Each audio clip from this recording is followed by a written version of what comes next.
आपको एक फीवर आता है तो उस फीवर को सबसे पहले आप ये ना सोचें कि साहब ये फीवर विडाल हो सकता है, ये फीवर मलेरिया हो सकता है, नहीं नहीं मैंने थोड़ा सा कुछ खा लिया था इसके कारण मेरा गला खराब हो गया। और इस चक्कर में आप 4 से 5 6 दिन 7 दिन क्रूशियल डेज जो इनिशियल डेज है जहां हम जब हम बीमारी को पकड़ सकते हैं, वो बीमारी को पकड़ने के बजाय हम उस क्रूशियल पीरियड को खराब कर देते हैं। तो दूसरी चीज पे मैं ये आना चाहता हूँ कि हम अपने माँ को, अपने पिताजी को, अपने भाई, अपने बहन को, अपने रिश्तेदार को जब 60 SpO2 आ जाता है, जब 70 SpO2 आ जाता है, उसके उस समय लेके भाग रहे होते हैं यहाँ से इस हॉस्पिटल से उस हॉस्पिटल, उस हॉस्पिटल से उस हॉस्पिटल, और उसके बाद वो पेशेंट नहीं बचता या बचने की उम्मीद कम हो जाती है, तो उसमें हम रुआसा होते हैं कि साहब हॉस्पिटल ने काम नहीं किया, डॉक्टर्स ने काम नहीं किया, सरकार ने सही चीज नहीं दी, सरकार ने सारी सुविधाएं नहीं दी। तो मैं आप लोगों से, सब लोगों से एक क्वेश्चन करना चाहता हूँ कि साहब 60 से 70 SpO2 ओवरनाइट तो नहीं आया। आपके घर के वो सदस्य जो आपके अपने हैं वो कम से कम 6 से 7 दिन से बीमार थे। हर किसी के पास थर्मामीटर और SpO2 है। आप उस थर्मामीटर और SpO2 का उपयोग करके अपने प्रियजनों को मॉनिटर क्यों नहीं कर सकते? क्योंकि SpO2 अचानक से 60 और 70 पे नहीं आता, वो पहले 99 से 95 आता है, फिर एक दो दिन बाद 90 होता है, फिर एक दो दिन बाद वो 80 होता है। तो 70 आने में भी उसको 3 दिन 4 दिन 5 दिन 6 दिन लग जाते हैं। तो मेरा सबसे पहला क्वेश्चन तो उन सभी लोगों से है कि साहब आप अपने प्रियजनों का ध्यान नहीं रख रहे हैं, आप उनको खुद मॉनिटर नहीं कर रहे हैं, आप अपने खुद अपने लिए सैनिक का काम नहीं कर रहे हैं, और उसके बाद आप बाकी लोगों को उसका दोषारोपण करते हैं। खासतौर पे आप सरकार को उसका दोषारोपण करते हैं कि सरकार की बेड अवेलेबिलिटी नहीं है, सरकार के पास ऑक्सीजन नहीं है। तो आप यदि आप अर्ली स्टेज में अपने परिजनों को पकड़ेंगे, अर्ली स्टेज में उनको हॉस्पिटल ले जाएंगे तो उनको बचाया जा सकता है, और प्रॉपर इलाज से हो सकता है कि उनको घर पे ही ठीक किया जा सकता है। लेकिन हम यदि 60-70 पे पहुंच जाते हैं, वेंटिलेटर वाली स्थिति बन जाती है, तो उसके बाद उनकी स्थिति नाजुक होना लाजमी है और उनको बचाया कई बार नहीं जा पाता है। तो ये आप अपनी खुद की जिम्मेदारी समझिए, आप खुद एक सैनिक की तरह बिहेव कीजिए। सबसे पहले वो अपने आप को एक सैनिक की तरह रखिए कि आपको अपने घर को गार्ड करना है। कोई भी बंदा आपके घर से बाहर निकल रहा है तो वो पूछे आपसे कि साहब मैं जा सकता हूँ कि नहीं जा सकता हूँ। वो जरूरी काम बिना घर से बाहर निकले हो सकता है कि नहीं हो सकता है, क्योंकि यदि आप इस चीज को नहीं करेंगे तो हम इस एपिडेमिक से कभी नहीं जीत पाएंगे। कोई भी एपिडेमिक आईसीयू में या हॉस्पिटल्स में नहीं जीते जाते, एपिडेमिक हमेशा घरों पे ही जीते जाते हैं। यदि हम प्रिवेंशन पे ध्यान देंगे तो ही हम इस एपिडेमिक से जीत पाएंगे। हम प्रिवेंशन पे ध्यान नहीं देंगे, हमको पार्टी करना पसंद है, हमको शादी में जाना पसंद है, अरे और कितने दिन रुकेंगे, क्या दोस्तों से भी नहीं मिलेंगे, क्या रिश्तेदारों से भी नहीं मिलेंगे, इस तरीके के क्वेश्चंस हम खुद से पूछना बंद करें और अपने पैरों को अपने घरों पे रोकें यदि जरूरत नहीं है, और जरूरत है तो बाहर निकलते समय कोविड प्रोटोकॉल को फॉलो करें। और मुझे बार बार कहने की आवश्यकता नहीं, आप लोग बहुत समझदार हैं कि कोविड प्रोटोकॉल क्या चीज होती है। तो आप इन चीजों का ध्यान रखेंगे तो शायद इस एपिडेमिक से हम जीत पाएंगे। और डॉक्टर्स, आईसीयू, हॉस्पिटल्स कभी भी एपिडेमिक से नहीं जीत सकते, जीतना आपको ही पड़ेगा। दूसरी चीज मैं आप लोगों से बोलना चाहता हूं कि जब हम हॉस्पिटल्स जाते हैं, हॉस्पिटल्स में जो कर्मचारी काम कर रहे हैं, जो व्यक्ति काम कर रहा है, जो डॉक्टर्स काम कर रहे हैं, वो पिछले 2 साल से लगातार काम करते करते थक चुके हैं। उनका दिमाग एक स्ट्रेस से बाहर हो चुका है।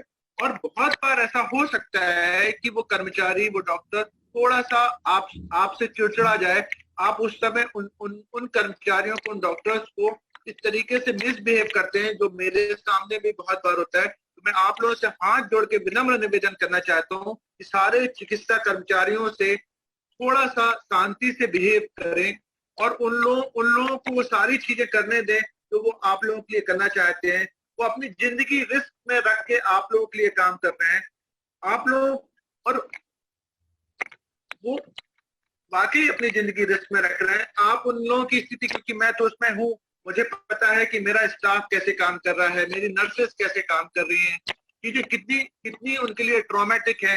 वो जिस एरिया में रहते हैं उस एरिया में लोग उनको रहने के लिए नहीं दे रहे हैं, बोल रहे हैं कि नहीं आप कोविड में ड्यूटी करते हो, आप यहाँ रहोगे तो हमको कोविड फैल जाएगा। वो इन सब चीजों को सहते हुए भी लगातार काम कर रहे हैं। तो आप थोड़ा उनकी इज्जत करें, थोड़ा उनको प्यार से हैंडल करें। शायद वो आप लोगों का वो प्यार और वो इज्जत उनको और पता नहीं 1 साल और काम करना पड़े और उनको काम करने की एनर्जी देता रहे। सो डॉक्टर राजपूत, एक बेसिक क्वेश्चन है। तो सबसे पहला ये प्रश्न आ रहा है सबकी तरफ से कि अभी जब हमको फीवर आ रहा है और जब हम जाके टेस्ट करा रहे हैं तो कई बार डॉक्टर्स ये कह रहे हैं कि टाइफाइड हो गया है। और टाइफाइड को लेके क्या होता है कि एक सामान्य रूप से जो इंसान होता है वो कोरोना नहीं सुनना चाहता है कि उसको कोरोना हो गया है, तो वो घर आके बैठ जाता है और कहता है उसको टाइफाइड हो गया है। और थोड़े दिन बाद उसके हालात बिगड़ते हैं और जब HRCT उसका होता है तो वो इन्फेक्शन बहुत बढ़ चुका होता है। तो ऐसी स्थिति में हम कैसे आइडेंटिफाई करें कि बेसिकली हमको करना क्या है? ये टाइफाइड इस समय कैसे हो रहा है और उसका कोरोना से कोई संबंध है क्या? इसके बारे में थोड़ा सा बताइए। बिल्कुल। RT-PCR कब कराना है, HRCT कब कराना है? भैया ये बहुत अच्छा क्वेश्चन है। टाइफाइड से लेके हम लोग भी बहुत परेशान हैं, क्योंकि हर कोई आता है ये रिपोर्ट लेके कि साहब मेरा विडाल पॉजिटिव आ गया है, मुझे टाइफाइड हो गया। तो हम ये बात समझें कि हर तरीके के वायरल इन्फेक्शन टाइफाइड पॉजिटिव आ सकता है। किसी भी तरीके के वायरल इन्फेक्शन में, इवन लेप्रेसी में, ट्यूबरक्लोसिस में, मलेरिया में और बहुत सारी ऐसी चीजों में टाइफाइड पॉजिटिव आता है। इसको हम फॉल्स पॉजिटिव बोलते हैं। और ऐसी बहुत सारी कम से कम 20 डिसीज हैं जिसमें टाइफाइड फॉल्स पॉजिटिव आता है। तो जब हम एक एपिडेमिक में बैठे हुए हैं तो हमको आंख नहीं बंद करना चाहिए, क्योंकि आंख बंद करने से सामने खड़ा शिकारी गायब नहीं होता, सिर्फ दिखाई देना बंद होता है। तो हमको ये समझना चाहिए कि हम एक एपिडेमिक में बैठे हैं और हमारे सामने कोविड है। If it is not proven otherwise, यदि कोई और डायग्नोसिस नहीं बन रही है, तो हमको हर फीवर को कोविड की नजर से ही देखना है। और हमको जब भी फीवर आता है, कफ कोल्ड के साथ फीवर आता है, हम हाई रिस्क हैं, हमको अपने आप को आइसोलेट करना है। ये हमारी सामाजिक जिम्मेदारी है कि हम बाकी लोगों को फैलने से बचाएं।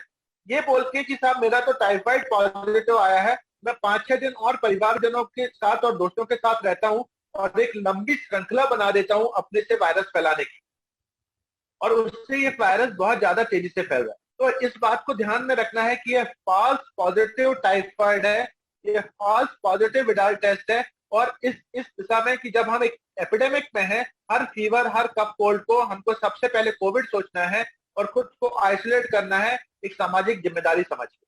और रहा सवाल कि हमको कब RT-PCR कराना है और कब हमको कोविड टेस्ट कराना है, तो हमको आइसोलेट तो खुद को पहले दिन कर लेना है। यदि हम यंग हैं, यदि हम किड्स हैं और हम यंग हैं, तो हम हो सकता है कि RT-PCR कराने से हम थोड़ा बच सकते हैं। हम 10 दिन के लिए आइसोलेशन के बाद, हम यदि कोई ज्यादा हमारे सिम्टम्स नहीं आ रहे हैं तो हम 10 दिन के आइसोलेशन के बाद हम निकल सकते हैं।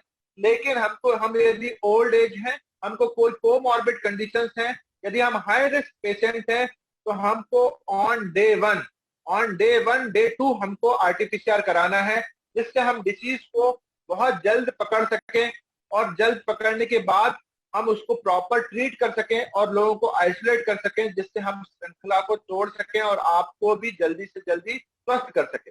तीसरी चीज जो भैया ने पूछी है वो है कि हमको HRCT टेस्ट कब कराना है। तो दोस्तों, HRCT टेस्ट हर किसी को कराने की आवश्यकता नहीं है, ये डॉक्टर के विवेक पे छोड़ना चाहिए। और डॉक्टर्स यदि यहाँ जुड़े हुए हैं तो मैं उनसे कहना चाहता हूँ कि साहब HRCT आप हर किसी का मत कराइए। HRCT शुरुआत के दिनों में तो बिल्कुल भी नहीं कराना है। 6th-7th डे पे ही लंग का इन्वॉल्वमेंट शुरू होता है। और यदि पेशेंट का 6th-7th डे पे लगातार फीवर आ रहा है या 6th-7th डे पे उसका दोबारा फीवर के एपिसोड आए हैं, हाई ग्रेड फीवर के एपिसोड आए हैं, या फिर वो डीसैचुरेट ऑक्सीजन लेवल उसका कम होना शुरू हुआ है, या फिर वो हाई रिस्क पेशेंट है like diabetic, hypertensive, old age person है, 6-7 डे पे, मैं 6-7 डेज की बात कर रहा हूँ। ओल्ड एज पर्सन, डायबिटिक को भी पहले दिन पे HRCT नहीं कराना। 6-7 डेज पे यदि वो हाई रिस्क पर्सन है और वो उसके साथ सिम्टोमेटिक है, तो हम HRCT करा सकते हैं ये देखने के लिए कि उनकी हालत क्या है, HRCT लंग्स कितना इन्वॉल्वमेंट है, क्योंकि यदि डिसैचुरेशन की बात करें तो 30% जब लंग इन्वॉल्वमेंट होता है उसके बाद डिसैचुरेशन शुरू होता है। तो कई बार 30% लंग इन्वॉल्वमेंट के बाद जब हम डिसैचुरेटेड पेशेंट को पकड़ते हैं तो कई बार हम लेट भी हो सकते हैं। तो हम हाई रिस्क ग्रुप को 6-7 डे पे, यदि वो सिम्टोमेटिक हैं, यदि वो फीवर में है, यदि वो कफ कोल्ड में है, वो लेथार्जिक है, या यदि वो फटीग में है, वो मैलेज में है, तो हम HRCT टेस्ट करा सकते हैं, पर not on the first week. Okay. दूसरा एक प्रश्न बहुत आ रहा है सभी लोगों की तरफ से कि ये जो ब्लैक फंगस है एक्चुअली ये क्या है? पहले ये बहुत कम देखा जा रहा था लेकिन इस टाइम पे काफी केसेस आ रहे हैं, तो क्या कोरोना से इसका कोई संबंध है? ब्लैक फंगस करके बीमारी कोई सुन रहे हैं इस समय बहुत। भैया ब्लैक फंगस एक तरीके का फंगल इन्फेक्शन है जिसको हम म्यूकर माइकोसिस भी बोलते हैं, साइंटिफिक नेम बोले तो म्यूकर माइकोसिस बोलते हैं। म्यूकर माइकोसिस एक तरीके का अपॉर्चुनिस्टिक इन्फेक्शन है कि जब हमारे शरीर की इम्यूनिटी कम होती है तो वो हम पे हावी हो जाता है। सारे फंगस एक तरीके के अपॉर्चुनिस्टिक इन्फेक्शन ही है, जब भी हमारी इम्यूनिटी कम होगी तो हम पे हावी हो जाए। ब्लैक फंगस अभी बहुत ज्यादा इसलिए आ रहा है क्योंकि ब्लैक फंगस का कोविड में एक बहुत टिपिकल प्रेजेंटेशन कोविड के पेशेंट्स में मिल रहा है। लेकिन सिर्फ ये ब्लैक फंगस नहीं, और भी फंगल इन्फेक्शन कोविड में हो रहे हैं, लेकिन ब्लैक फंगस की मॉर्टलिटी बहुत ज्यादा है, ब्लैक फंगस से मरने की तादाद बहुत ज्यादा है। वो बहुत म्यूटिलेटिंग डिसीज है, वो हमारे चेहरे को बहुत ज्यादा डिस्ट्रक्शन कर देती है, हमारे नाक और हमारे साइनस को डिस्ट्रक्ट करती है, हमारे आई में चली जाती है तो हमारी आई के विजन को खराब करती है, आई बॉल निकालनी पड़ती है, ब्रेन में चली जाती है तो ब्रेन में प्रॉब्लम होता है। और यदि हम देखें तो यदि डिसिमिनेटेड ब्लैक फंगस है तो मॉर्टलिटी मतलब मरने के चांसेस 50% हैं। 100 में से 50 पेशेंट ब्लैक फंगस के कारण आगे अपनी जिंदगी नहीं जी पाएंगे। ये इतनी खतरनाक बीमारी है, इसलिए भी इसका बहुत ज्यादा जिक्र आ रहा है क्योंकि इसकी मॉर्टिलिटी रेट बहुत ज्यादा है। दूसरे भी फंगस हमको कोविड में देखने मिलते हैं और एस्परजिलस भी देखने मिलता है, कैंडिडा भी देखने मिलता है, लेकिन ये उतने खतरनाक फंगल इन्फेक्शन नहीं है, इसलिए इनका जिक्र उतना ज्यादा चर्चा में नहीं है, क्योंकि जो हमारा मीडिया है उसको वो चीज अच्छी लगती है जो जिसपे वो हाइप क्रिएट कर सके, इसलिए ब्लैक फंगस को इतना ज्यादा चर्चा में लेकर आ रहे हैं। अब मैं ब्लैक फंगस की बात करूं तो ब्लैक फंगस एक अपॉर्चुनिस्टिक इन्फेक्शन है, वो हमारे साइनस में पड़ा रह सकता है। जो वातावरण होता है जहाँ पे डर्ट है, डस्ट है, हे है, मतलब जैसे गांव का वातावरण है, काऊ डंग है, इस तरीके की चीजों में म्यूकर होता है और वो म्यूकर हमारे नाक से होके हमारे साइनस में जाके रुका रहता है। और जब हमारी कोविड के दौरान जिस तरीके से स्टेरॉइड का यूज होता है और जिस तरीके से पेशेंट डायबिटीज प्रेसिपिटेट होता है, और कोविड के इलाज में स्टेरॉइड एक पार्ट अदा करता है, और वो पार्ट एक छोटा सा पार्ट है कोविड के उसमें, लेकिन बिकॉज ऑफ मीडिया, अगेन मैं बोलूंगा बिकॉज ऑफ मीडिया ने जिस तरीके से बोला कि डेकाड्रॉन तो रामबाण है, डेकाड्रॉन तो सब चीज ठीक कर सकता है, गांव गांव में लोग खुद जाके डेकाड्रॉन लगवाने लगे, यार मुझे बुखार आ रही है डेकाड्रॉन लगवा दे। ये एक ट्रेंड क्रिएट कर दिया, और ये ट्रेंड भी मीडिया ने क्रिएट किया क्योंकि मीडिया ने इतना गाया कि साहब डेकाड्रॉन से तो पूरा कोविड ठीक हो सकता है। और जब ओवर यूज ऑफ स्टेरॉइड हुआ तो आपके पास जो म्यूकर पड़ा हुआ था आपके खुद के साइनस में, खुद के नोज में, और वो ओवर यूज ऑफ स्टेरॉइड के कारण आपकी इम्यूनिटी कम हुई, तो वो म्यूकस बढ़ा और वो म्यूकस बढ़ के आपके साइनस और आपकी आईज को इन्वॉल्व करता है। ओके, तो डॉक्टर एक क्वेश्चन और है कि सामान्य रूप से लोग क्या कह रहे हैं कि जो कोविड है वायरस जो है वो पहले नाक से प्रवेश करता है, इसके बाद बोले गले में जाता है, देन लंग्स में जाता है। तो कई लोग क्या होता है कि बाजार से घूम के आते हैं और कहते हैं भाप ले लो तो नाक में ही वो समाप्त हो जाएगा, इसके बाद उसके संक्रमण के चांसेस नहीं है। तो क्या इस तरह का कोई कंफ्यूजन है या ये ठीक है? इस पे एक चीज कहना चाहता हूँ कि यदि ये इतना ही आसान होता कि सबके भाप ले लेने से यदि कोविड का एपिडेमिक खत्म हो सकता था, तो मुझे लगता है कि इतना ज्यादा परेशान ये पूरी दुनिया इतनी ज्यादा परेशान नहीं हो रही होती। It should be so simple कि आप रोज दिन में 3 बार भाप लो, आपको कोविड नहीं होगा। पर ऐसा तो नहीं हो रहा। सारी दुनिया परेशान हो रही है, और जो भाप लेने वाले लोग हैं उनसे भी पूछो तो उनके घरों में भी कोविड बहुत ज्यादा हुआ है। ठीक जी है, जी। तो कोविड भाप लेने से मर जाता है, ये एक तरीके का मिथ है। हाँ, उसके कारण बहुत सारे नुकसान जरूर होते हैं। मेरे पास कम से कम 10 से 15 पेशेंट ऐसे हैं जो भाप लेते हुए अपने शरीर पे गरम गरम पानी गिरा दिया, उसके बाद उनका 15-15 20-20 दिन वो गर्म पानी के कारण जो बर्न हुआ उसका इलाज करना पड़ा हम लोग। तो ऐसे ऐसे भी चीजें हो रही हैं। और ओवर यूज भाप करने से हमारा जो गला है वो भी एक तरीके से हमारा गला भाप लेने का आदी नहीं है। क्या हम डेली भाप लेते हैं क्या? तो जब हम ओवर भाप लेते हैं तो एक तरीके से छिल जाता है, और उसके कारण भी एक खर खर खर खर पूरे समय गले में लगता रहता है। तो यदि आप भाप लेना आपको पसंद है, आपको अच्छा लगता है, मैं आपको मना नहीं करूंगा। लेकिन यदि आप भाप ये सोच के ले रहे हैं कि इससे आप कोविड के वायरस को मार देंगे, तो मैं बोलना चाहता हूँ कि सॉरी, कोविड का वायरस को आपके भाप से कोई फर्क नहीं पड़ने वाला। अभी जो सीजन चेंज होने वाला है, जैसे हम लोग बरसात में जाने वाले हैं, इस समय वायरल इन्फेक्शन वैसे भी बढ़ जाते हैं, तो क्या इसका कोविड का भी इन्फेक्शन बढ़ने की संभावना है क्या सीजनल चेंज के कारण? ऐसा कहीं पूरी दुनिया में कोविड का कोई सीजन पे कोई असर तो दिखाई दे नहीं रहा है भैया। क्योंकि कोविड पूरी दुनिया में अपने ही उसके हिसाब से चल रहा है कि जब वो एक पीक आता है, उस पीक के बाद एक लॉकडाउन आता है, लोग थोड़ा सजग होते हैं, तो वो लॉकडाउन और वो सजगता के कारण हम नीचे की तरफ आते हैं। फिर हम हमारा बिहेवियर जो कि इंसानी बिहेवियर है, जो कि सुधर ही नहीं सकता, क्योंकि हम बहुत सेल्फिश पर्सन है। हम सिर्फ अपने बारे में सोचते हैं, उसके बाद उसके अलावा हम किसी और के बारे में नहीं सोचते। वो जो हमारा बिहेवियर है, वो जब हम वापस नीचे आते हैं तो हमारा वो बिहेवियर वापस पीक पकड़ता है। और जब हम उस बिहेवियर पे आते हैं कि हम तो अपने हिसाब से जिएंगे, it's our right to live whatsoever we want to, तो वो एक बिहेवियर हमारा पीक पकड़ता है। और वो बिहेवियर और पीक के कारण फिर से कोविड बढ़ना शुरू होता है, और फिर से कोविड का एक दूसरा पीक आता है। ये सारी दुनिया में इसी तरीके का पीक दिखाई दे रहा है कि कोविड के पीक के बीच में हमारा बिहेवियर पीक काम करता है। तो ऐसे ही 2 पीक के बीच में हम चले जा रहे हैं। उसका मुझे नहीं लगता कोई मौसम से बहुत ज्यादा फर्क पड़ा है। पिछले बार हम लोग सोच रहे थे कि ठंड में कोविड बढ़ेगा, क्योंकि सस्पेंशन टाइम बढ़ जाता है, ड्रॉपलेट का सस्पेंशन टाइम ठंड में बढ़ जाता है, ज्यादा देर वातावरण में ड्रॉपलेट रहता है। लेकिन ठंड में हमारा कोविड कम हो गया था, हम बहुत कम मात्रा में कोविड में चले गए। तो हम जो हमारा पीक कम हुआ था वो तो ठंड में ही हुआ था। तो कोविड ने इन सारी चीजों को, जिस तरीके से कोविड बिहेव कर रहा है, कोविड हमारे ही बिहेवियर पे ही बिहेव कर रहा है। हम जब तक अपने बिहेवियर को संतुलित करेंगे, कोविड हमको टच नहीं करेगा। हमारा बिहेवियर असंतुलित होता है तो कोविड हमको बर्बाद करने लगता है। इसमें मेरा एक लास्ट क्वेश्चन है, इसके बाद हमारे कुछ ऑडियंस आपसे क्वेश्चन करेंगे। पहला तो रेमडेसिवियर इंजेक्शन को लेके बहुत सारे लोग भ्रमित हैं कि इस इंजेक्शन की जरूरत कब पड़ती है। इसको लेके कई लोग इसको रख भी लेते हैं पहले से कि इसकी जरूरत ना पड़ जाए हमको, तो इसकी जरूरत कब पड़ती है? और दूसरा, ऑक्सीजन सिलेंडर को लेकर भी एक क्वेश्चन आया है कि अगर बड़ा ऑक्सीजन सिलेंडर नहीं है, सपोज कि 5 लीटर का है छोटा सिलेंडर, तो 3 लीटर से जैसे ही नीचे उसकी मात्रा होती है तो ऑक्सीजन वो उपयोगी नहीं होती है, उसमें कोई चेंजेस आ जाते हैं, इस तरह का एक क्वेश्चन आया है। तो इन दोनों बातों पर आप प्रकाश डालें प्लीज।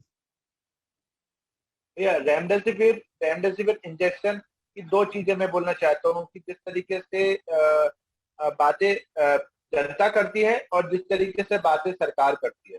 तो जनता को ये लगता है कि रेमडेसिविर बहुत ज्यादा उपयोगी इंजेक्शन है, और वो एक रामबाण जैसा इंजेक्शन है, और उसके लगाने से सारी चीजें बच जाएंगी। और ब्लैक मार्केटिंग उसके कारण एक चरम सीमा पे पहुंच गई है, जो कि बहुत दुखद है ना। लेकिन हम रेमडेसिविर से बच जाएंगे ऐसा नहीं है।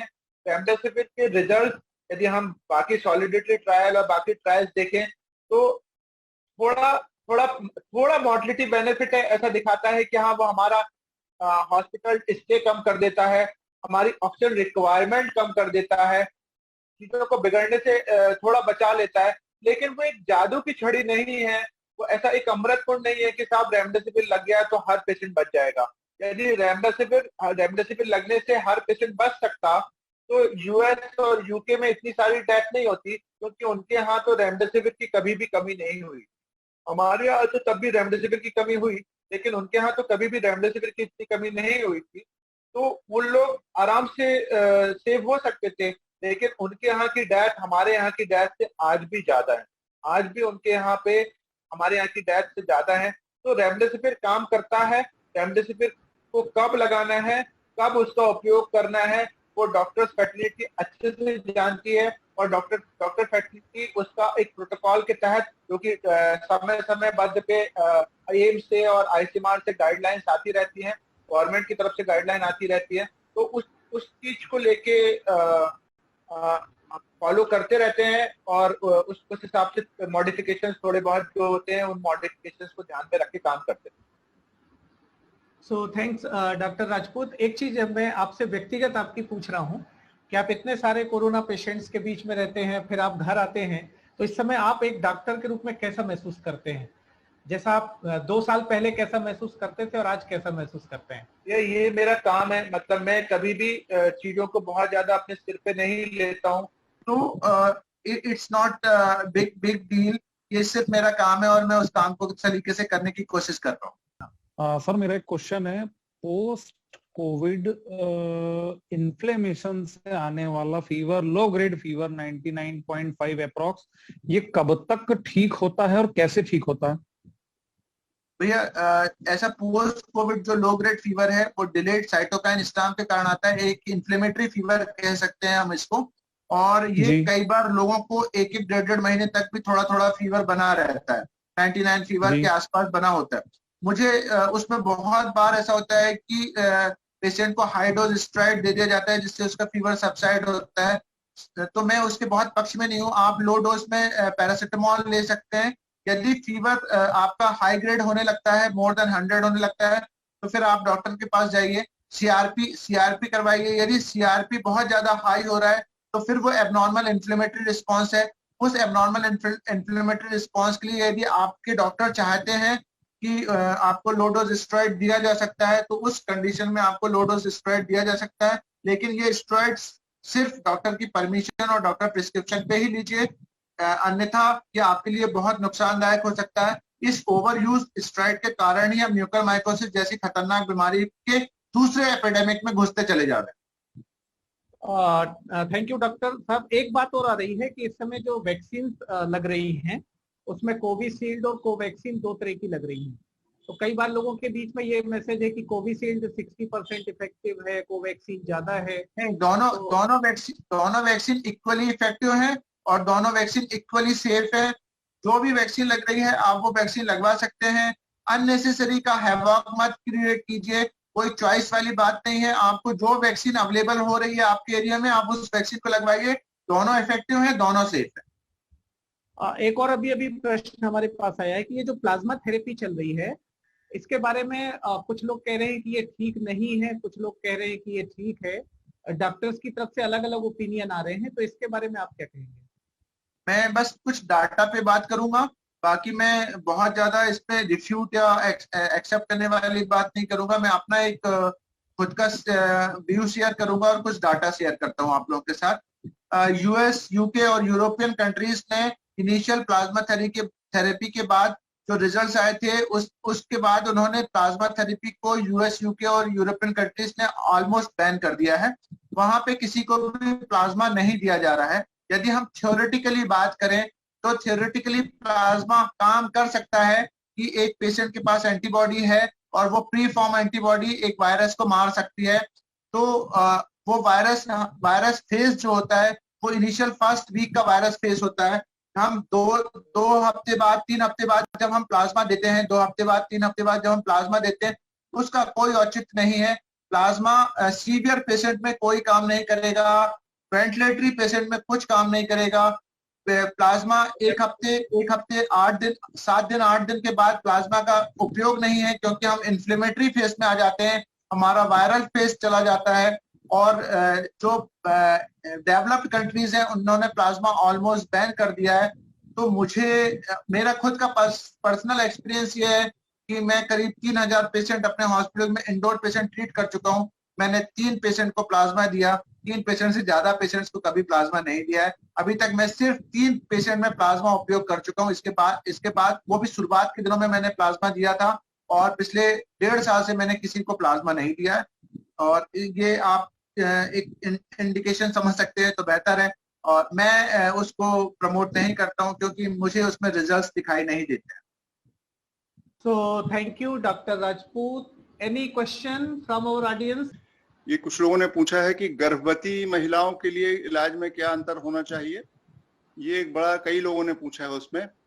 और एक ने पूछा है कि मेरी माँ को एलर्जी और ब्लड वगैरह भी ब्लड प्रेशर भी रहता है, तो एलर्जी वालों के लिए क्या है। 2 प्रश्न इसमें बार बार आ रहे हैं, इन 2 प्रश्नों का उत्तर और मिल जाता। फिर उसके बाद यदि डॉक्टर साहब के पास समय हो तो एक आध से और बात कर सकते हैं, अन्यथा हम लोग उसको बंद कर सकते हैं। सर, गर्भवती महिलाओं को हैंडल करना थोड़ा डिफिकल्ट है क्योंकि उनके साथ 2 जिंदगी चल रही होती है, और प्रेगनेंसी में शरीर थोड़ा अलग तरीके से बिहेव कर रहा होता है। प्रेगनेंसी एक तरीके की प्रोथ्रोम्बोटिक स्टेज भी है और एक इम्यूनोमॉड्यूलेटिंग स्टेट भी है। तो वो इम्यूनोमॉड्यूलेशन और प्रोथ्रोम्बोटिक स्टेट के कारण प्रेग्नेंट फीमेल का बिहेवियर और उसकी बॉडी का बिहेवियर थोड़ा डिफरेंट होता है। उनको ट्रीट करना थोड़ा डिफिकल्ट है और थोड़ा टैक्टिक्स उसमें चाहिए ट्रीट करने के लिए। दूसरी प्रॉब्लम प्रेग्नेंट फीमेल के साथ ये है कि मोस्ट ऑफ द ड्रग्स जो इसमें यूज की जाती है, जो एंटीवायरल ड्रग है, इट स्टिल बहुत ज्यादा डाटा नहीं है उसकी सेफ्टी को लेके प्रेगनेंसी में। लेकिन यदि जिंदगी बचाने का सवाल आता है तो फिर उन ड्रग्स का उपयोग किया जा सकता है। लेकिन जहां तक हो सकता है कि हम उसको सिम्टोमेटिक सपोर्टिव ट्रीटमेंट देके क्लोज फॉलोअप के साथ ही प्रेगनेंसी को मैनेज करना प्रेफर करते हैं। जी बहुत बहुत धन्यवाद। मतलब ये है कि उनका थोड़ा सा treatment, line of treatment different रहता है गर्भवती महिलाओं का, वो जानना चाह रही थी, हो गया। एक प्रश्न बार बार लोगों ने पूछा है, बहुत सारे मैंने देखा है यूट्यूब में भी लोगों का ये प्रश्न था, ये जो पोस्ट कोविड जो सिचुएशन आ रही है उस पर भी आप कोई जनरल गाइडलाइन सारे लोगों को दे सकें कि कब डॉक्टर के पास चले जाना चाहिए और कब नहीं जाना चाहिए। ये एक बड़ा चिंता का विषय लोगों को लग रहा है। सब लोग बोल रहे हैं कोई को कमजोरी आ रही है, किसी को पसीना हो रहा है, किसी का मुंह खराब हो रहा है, किसी को घबराहट हो रही है, किसी की हाथ, एक जनरल किस्म के बहुत सारे लोगों ने प्रॉब्लम भेजे हैं। ये पोस्ट कोविड ये सारे प्रॉब्लम्स तो होती हैं, लेकिन दोबारा हमको पोस्ट कोविड में तभी हॉस्पिटल की तरफ जाना है जब हमको हाई ग्रेड फीवर आ रहा है, या हम वापस डिसैचुरेट कर रहे हैं, या हमको कोई सेकेंडरी इन्फेक्शन का खतरा दिखाई दे रहा है, तभी हमको दोबारा हॉस्पिटल जाना है। थोड़ा कॉन्स्टिट्यूशनल सिम्टम्स हैं, जो थकान है, हल्का शरीर दर्द है, चीजें हैं, सिर दर्द है, ये बहुत सारे लोगों को हो रही है। ये धीरे धीरे करके ठीक होती है। बहुत करोड़ों लोग दुनिया में ठीक हुए हैं। आप उनके एक्सपीरियंस से पॉजिटिव हो सकते हैं कि साहब ऐसा नहीं है, करोड़ों लोग ठीक हुए तो हम लोग भी ठीक हो सकते हैं।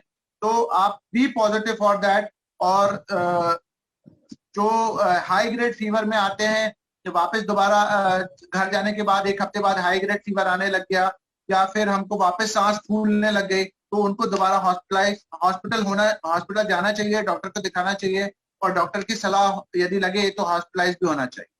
थैंक यू डॉक्टर साहब, ये भी बड़ा अच्छा उत्तर दिया आपने। और एक और लास्ट प्रश्न जो मैं करना चाह रहा था, इनफैक्ट हमारे पास बहुत सारे प्रश्न हैं जो अब हम आपसे यहाँ पे नहीं कर सकते हैं अभी। मैं यदि हम लोग एनालिसिस करके रिपीटेशन उनको निकाल के आपके पास भेज दें तो हमको 4-5 प्रश्नों के आपसे अलग से उत्तर मिल पाएंगे, तो वो हम सबको भेज देंगे। सर कोशिश करूंगा सर। जी डॉक्टर साहब, थैंक यू वेरी मच। मेरी ओर से बात पूरी हो गई। अब आप अंतिम रूप से अपने सारे दर्शकों को क्या कहना चाहते हैं? जो आपने शुरू की थी बात बहुत ही इम्पोर्टेंट है कि हम दूसरे लोगों को दोष देने के बदले में खुद अपने तरफ से यदि सतर्क हो जाएं तो इस समस्या से बच सकते हैं। अब आपको अंतिम रूप में एक मध्य प्रदेश के एक सामान्य नागरिक के रूप में आप अपने भाइयों से क्या अनुरोध करना चाहते हैं, वो मैं सुनना चाहता हूँ। और उसके बाद आपको मैं बहुत बहुत धन्यवाद देना चाहता हूँ। Thank you very much doctor साहब। सर मैंने शुरुआत ही उसी से की थी कि मैं चाहता हूं कि आप लोग अपने सैनिक खुद बने, क्योंकि ये युद्ध जो है, एपिडेमिक का जो युद्ध है, वो आईसीयू में या हॉस्पिटल में नहीं जीता जा सकता। ये आप लोग अपने घरों में ही जीत सकते हैं। तो आप अपने सैनिक बने, अपने घरों को बचाएं, अपने घरों में रहें और अपने लोगों को बचाएं।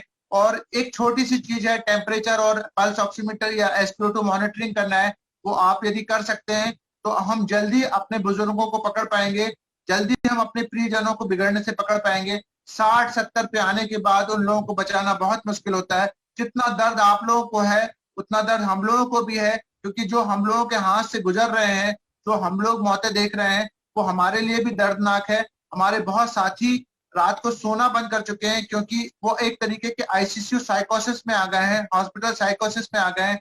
मुझे भी जब मेरे पेशेंट किसी दिन 10-15 पेशेंट सीरियस होते हैं तो मुझे उस रात को नींद नहीं आती। आप हम लोगों का भी दर्द समझिए और हम लोगों के इस काम को कम करने के लिए अपना सहयोग दीजिए। अपने सैनिक खुद बनिए और हम लोगों को मौका नहीं दीजिए कि हम लोग हॉस्पिटल में आपका इलाज करें। आप हॉस्पिटल तक मत आइए, आप खुद को प्रिवेंट रखिए और इस एपिडेमिक को खत्म कीजिए।